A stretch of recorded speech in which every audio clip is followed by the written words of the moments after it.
방금 같이 읽으신 우리 마태복음 5장 1절에서 5절 말씀 가지고 온유한 자의 복이라는 제목으로 여러분들과 같이 말씀을 나누겠습니다. 중국에 그 유명한 그 노자가 있습니다. 근데 이 노자의 스승이 누구냐면 상창이거든요. 상창. 이 상창이 스승인데 이 스승에게서 이 노자가 이제 그 배운 겁니다. 근데 어느 날 스승 상창이 늙어서 이제 죽게 될 날이 이제 가까운 겁니다. 그래서 그 사실을 알고 이 노자가 스승을 이제 마지막으로 이제 그 배워야 되겠다라고 하는 그런 마음을 먹고 스승을 찾아간 거예요. 그래서 스승에게 이렇게 이야기합니다. 선생님, 스승님, 저에게 세상을 뜨실 날이 얼마 남지 않은 것 같은데 마지막 가르침을 저에게 좀 주십시오. 라고 그렇게 가르침을 이제 구한 겁니다. 배우는 그런 그 자세가 이렇게 좀 적극적이죠. 그죠? 예. 그래서 마지막 가르침을 저에게 주십시오. 라고 그렇게 요청을 했어요. 그랬을 때 누워 있었던 이 상창이 스승이 노자의 얼굴을 이렇게 쭉 보면서 이야기를 하는 거예요. 어떻게 이야기하냐면 자신의 입을 쫙 벌리는 거예요. 그러면서 뭐라고 하냐면 내 이빨이 있느냐? 라고 이렇게 물어봐요. 노자한테. 그 노자가 이렇게 쭉 보니까 나이가 다 드셨잖아요. 우리 이성님 사님 아버님도 이가 다 나가셨다고 그랬는데 나이 드시면 뭐 자연히 빠지지 않습니까? 이빨이 없으니까 예, 없습니다. 라고 그렇게 대답을 했어요. 그랬을 때 이 스승 상창이 다시금 노자에게 물어보는 거예요. 입을 쫙 벌리면서 그러면 내 혀는 있느냐? 라고 그렇게 물었습니다. 노자가 이렇게 대답합니다. 사부님, 예, 혀는 아직 있네요. 혀는 있습니다. 라고 그렇게 대답을 하는 거예요. 그랬을 때 이 상창이 이렇게 이야기합니다. 자, 이제 알겠느냐? 메시지를 던져준 거예요. 자기 입을 쫙 벌려서 이빨을 한번 찾아보게 하고 혀를 찾아보게 하고 이걸 통해서 가르침을 이제 제자 노자에게 준 겁니다. 이 노자가 이 뛰어난 사람이에요. 그 두 마디를 딱 듣고 뭐라 그러냐면 스승님 잘 알았습니다. 제가 스승님이 저에게 주시는 가르침이 뭔지를 정말 잘 알았습니다. 감사합니다. 라고 하면서 큰 절을 드리고 나왔다고 그렇게 말합니다. 여러분, 노자가 무엇을 그렇게 깨달은 것일까요? 그것은 이제 이거예요. 뭐냐면 이 세상에서 이빨처럼 그렇게 강하고 단단하고 날카로운 것들, 그래서 입술과 혀를 깨물어서 이제 피를 내는 것들은 그것이 강하지만 어떻게 해요? 결국은 부러지고 그리고 깨지고 뽑혀지고 없어진다라고 하는 거예요. 그와 같은 것들이 있죠. 이빨처럼 우리들이 강한 것들이 세상을 살아갈 때에 많이 있죠. 정치 권력 같은 것들, 그리고 강한 파워들, 그리고 무력, 폭압이나 강압으로 이렇게 사람들을 대하는 것들, 그 다음에 돈으로 그렇게 사람을 대하는 것들, 그것을 통해서 이제 사람들에게 이제 강압하고, 그 다음에 이 힘을 가지고 사람들에게 상처를 주기도 하고, 그 다음에 피를 내기도 하고. 하지만 이와 같은 그 힘있게 강하게 그렇게 움직여 나가는 것들은 결국은 어떻게 되냐면 부러진다는 거예요. 그리고 결국에는 없어진다. 무력함 가운데로 가게 된다. 라고 이제 이렇게 이야기를 하는 겁니다. 하지만 끝까지 남았었던 그 혀처럼 결국 강한 것에게 단단한 것들에게 부딪히고 들이받침을 당하고 그것을 통해서 상처를 입고 피를 흘리기는 하지만 그 부드러운 혀는, 그 부드러운 것은 어떻게 해요? 결국에는 끝까지 남아있더라 라고 하는 겁니다. 노자의 스승 상창이 노자에게 준 메시지는 그겁니다. 뭐냐면 온유하고 겸손한 그런 사람만이 결국은 승자가 된다 라고 하는 그런 가르침을 준 겁니다. 아멘. 그럼 이와 같은 가르침이 우리 성경에도 있지요. 그래서 시편 37편 11번에 이렇게 이야기합니다. 오죽온유한 자는 땅을 차지하며 풍부한 화평으로 즐기리로다 라고 하는 말씀입니다. 주님은 산에 올라서 팔복의 그 말씀 중에 오늘 본문에 보면 세 번째 복을 말씀하십니다. 그것이 5절 전반절입니다. 온유한 자는 복이 있나니 라고 말씀하십니다.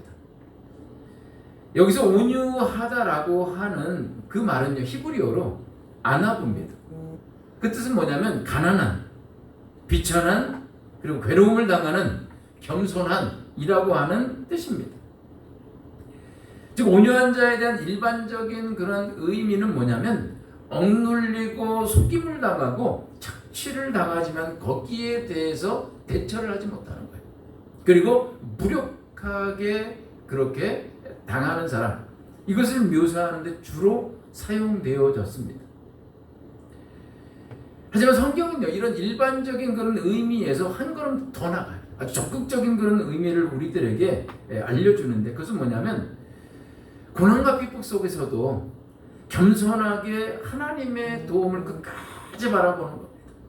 그러면서 하나님의 뜻대로 살아가는 믿음의 길을 포기하지 않고 걸어가는 이라고 하는 의미로 온유함이 사용되어졌습니다. 따라서 본문의 온유한 자는 외부로부터 닥치는 그런 억압과 고난에 대해서 부딪힘이 있고, 그리고 나를 강압합니다. 그럴 때 거기에 대해서 막 들이받는 게 아니에요. 거칠게 반발하고, 그리고 맞받아치고, 그리고 화를 내고 쏟아내고 맞서서 그 혈기로 맞서는 것들이 아니라 어떻게 해요? 상대방에 대한 그런 미움이나 그런 복수심에서 벗어나서 모든 것들을 하나님께 맡기는 겁니다. 그리고 하나님의 손길로 그 모든 그러한 고통스러운 그런 부딪힘, 나에 대해서 찔러오는 것들, 나를 모욕하는 것들, 때론 나를 수치스럽게 던지는 그런 말들을 어떻게 하냐면 하나님의 손길로 수용하는 거예요. 그러면서 영적인 그런 평정을 유지하며 걸어가는 자를 바로 온유한 자라고 그렇게 성경은 말합니다. 이 온유한 자에 대해서요, 우리들이 볼 때에 외형적으로는 우리가 이 오래한 모습으로 우리들이 걸어갈 때에 그것이 바로 사람들에게는 어떻게 해요? 되게 소극적으로 보여질 수 있습니다. 그리고 무력하게 보여질 수 있어요. 약하게 보여질 수 있다라고 하는 거예요. 저 사람은 되게 맞서지 않네. 저 사람은 약하네. 나약해. 라고 그렇게 평가할 수 있어요. 하지만 어떻게 해요? 내면적으로는 그렇지 않다는 거예요. 겉으로는 그렇게 같이 거칠게, 강하게, 세게 그렇게 맞서서 그들을 대하지는 않지만 내면적인 강함을 가지고 있는 거예요. 어떤 강함이냐면 바로 하나님을 향한 신뢰를 꽉 붙잡고 있는 겁니다. 그렇기 때문에 어떤 그런 일들을 겪고도 흔들림이 없는 거예요.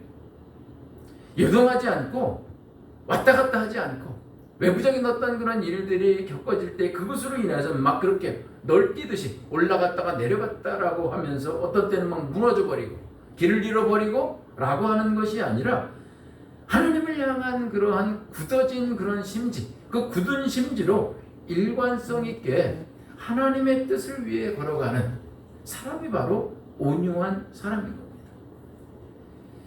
이런 사람을 우리는 사자성어로 뭐라고 이야기하냐면 외유내강의 사람이다 라고 그렇게 말합니다.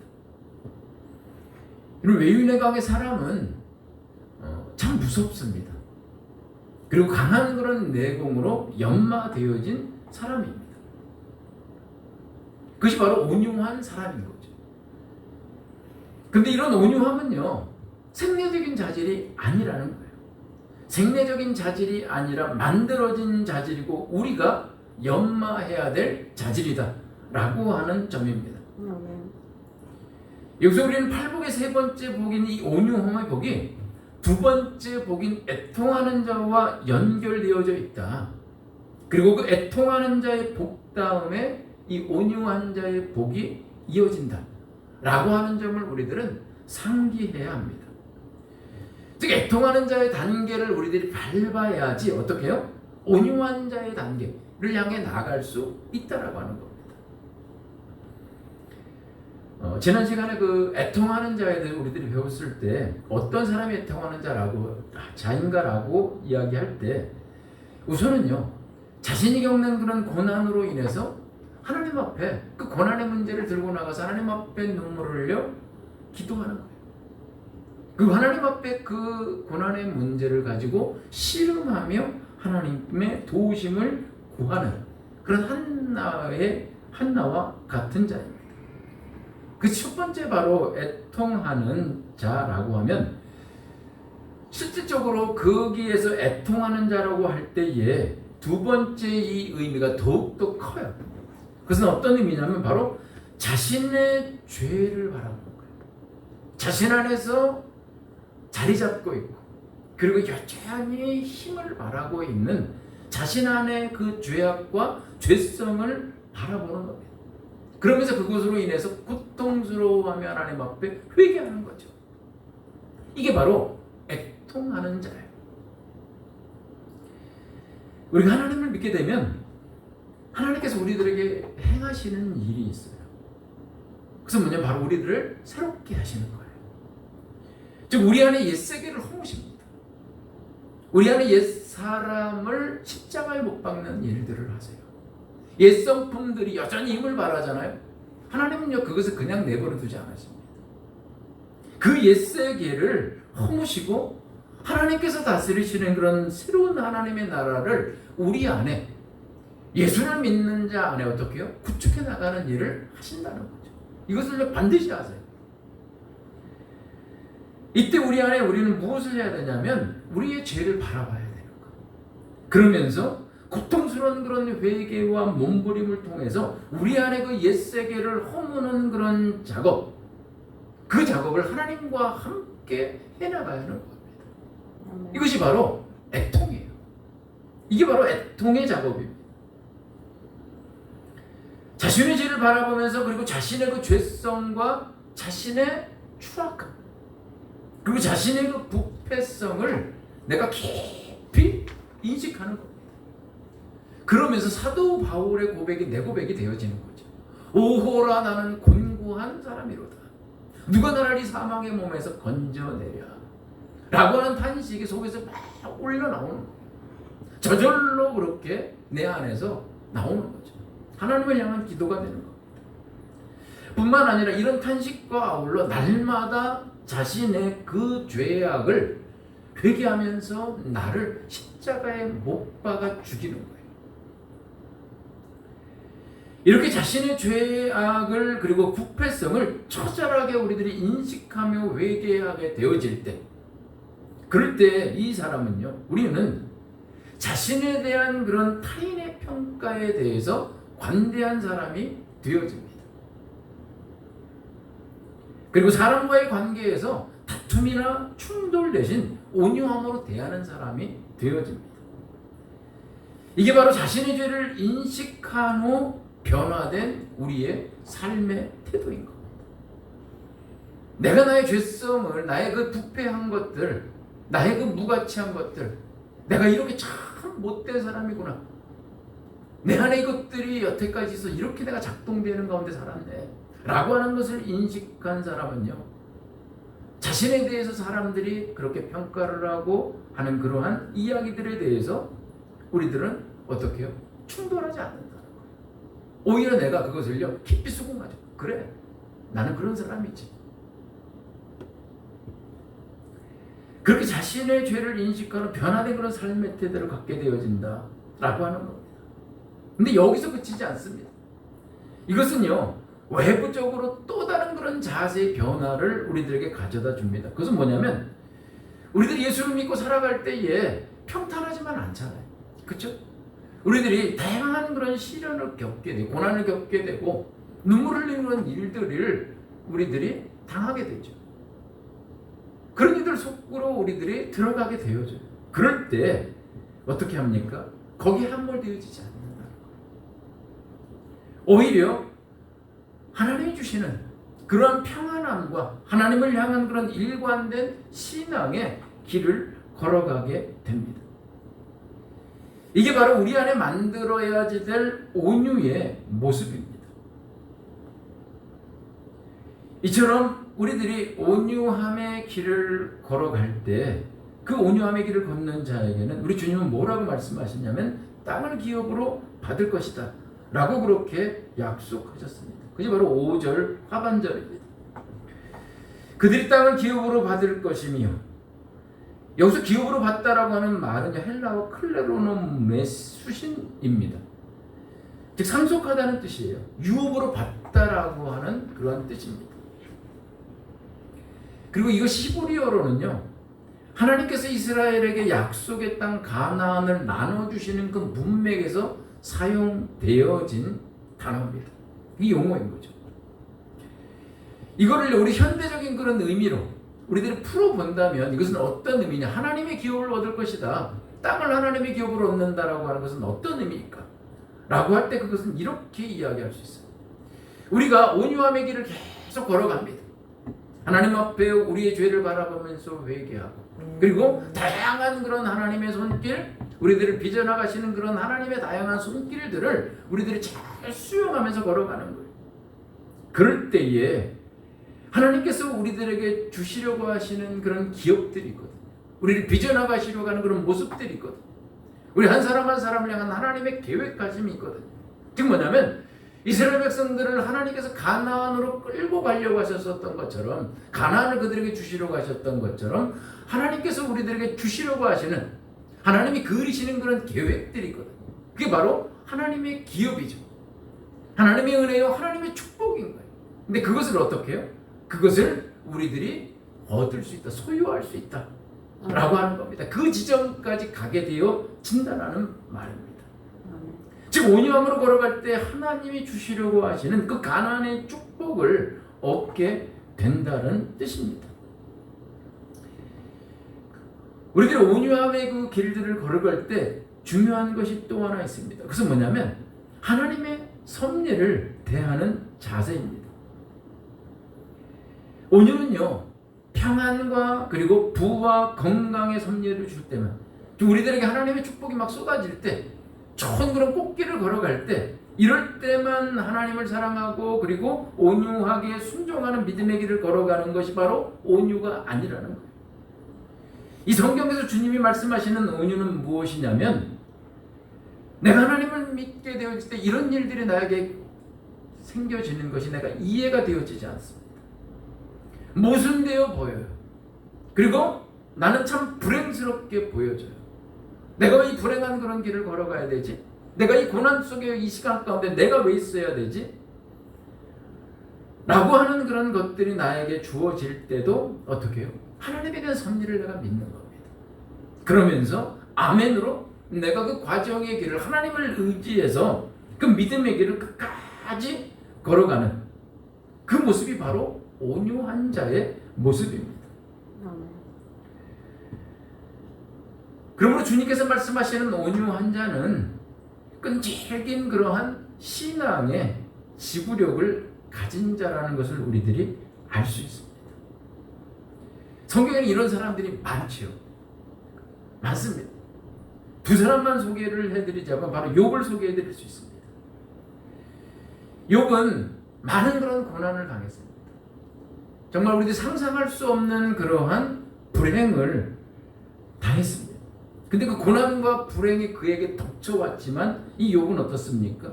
그 가운데서도 끝까지 변함없이 하나님을 향한 하나님의 그 섭리를 그가 신뢰하는 거예요. 그러면서 그 하나님을 향한 그 믿음의 길을 끝까지 걸어갑니다. 그 길을 통해서 이 욥은 하나님을 향한 그런 믿음의 순전함을 입증하죠. 그리고 결국은 하나님으로부터 갑절의 복을 받게 되어지는 겁니다. 이어서 다윗이 있습니다. 다윗은요, 기름 부음을 받았습니다. 이스라엘의 왕으로 세움을 받았죠. 근데 그 뒤로 이어지는 것은 뭐냐면 계속적인 그런 다양한 그런 고난이에요. 그 광야의 길을 그가 걸어가는 겁니다. 그리고 참 오랜 시간 동안 사울에게 시달림을 당합니다.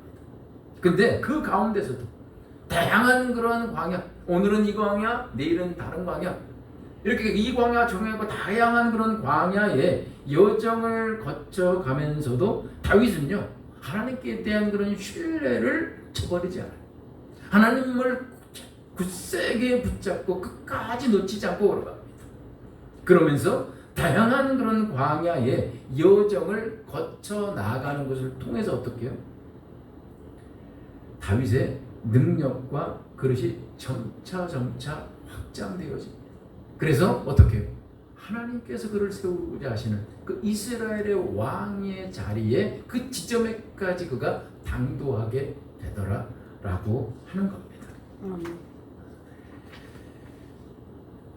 주님께서는 베드로전서 3장 3절에서 4절 말씀에 이렇게 이야기하십니다. 너희 단장은 머리를 꾸미고 금을 차고 아름다운 옷을 입는 외모로 하지 말고 오직 마음에 숨은 사람을 온유하고 안정한 심령에 썩지 아니할 것으로 하라. 이는 하나님 앞에 값진 것이니라. 마태복음 11장 29절에도 이렇게 이야기하십니다. 나는 마음이 온유하고 겸손하니 나의 멍에를 메고 내게 배우라. 그러면 너희 마음이 쉼을 얻으리니. 주님은 오늘 우리들에게 온유한 사람은 복이 있다 라고 말씀하십니다. 그리고 온유한 사람은 하나님의 기업을 얻게 된다 라고 말씀하셨습니다. 아멘. 이 말씀과 더불어 우리 하나님께서는 우리들에게 이렇게 이야기하십니다. 온유한 자가 되라. 온유한 자가 되어지는 그 길을 걸어가라 라고 우리들에게 말씀해 주십니다. 우리 주변에는요, 천성적으로 그렇게 성품이 온유하고 친절한 사람들이 있습니다. 하지만 그들 중에는 하나님의 섭리에 대해서는 잘 받아들이지 못하는 사람들이 많이 있어요. 그래서 조금만 시험이 와도, 그리고 내가 불이익을 당하고 불행한 그러한 섭리가 나에게 닥쳐올 때에 그것을 참지 못해, 견디지 못해. 그래서 원망합니다. 그래서 하나님을 등지는 그런 사람들도 있습니다. 근데 이런 자세는 온유의 자세가 아니라는 겁니다. 우리는 어떠한 그런 불행한 그런 좋지 않은 그런 일들을 겪는다 하더라도 어떻게 해요? 하나님의 섭리를 굳게 믿으실 수 있어야 합니다. 그리고 주님께서 당신의 십자가를 지고 끝까지 걸어가셨었던 것처럼 우리들에게 부여되어져 있는 그 십자가를 여러분들 끝까지 지고 가실 수 있어야 합니다. 그리고 나에게 붙여진 그 내 이유, 내 가까이에 있는 그런 사람들, 내 멀리에 있는 사람들, 그들에게 선을 베풀고 그리고 덕을 베푸는 그러한 온유한 성도가 되어지는 그 믿음의 길을 우리 모두가 걸어가야 되겠습니다. 우리 오늘 기도하실 때 이것을 놓고 기도하겠습니다. 이것이 그 온유한 자가 되어지는 것은 그거는 내 힘으로 내 의지로 되어지지 않습니다. 그래서 하나님의 도우심을, 하나님 내가 온유함에 그 길을 걸어갈 수 있도록 온유한 자가 되어질 수 있는 은혜를 나에게 달라고 우리 같이 함께 기도하시겠습니다. 우리 1시간 기도하시겠습니다.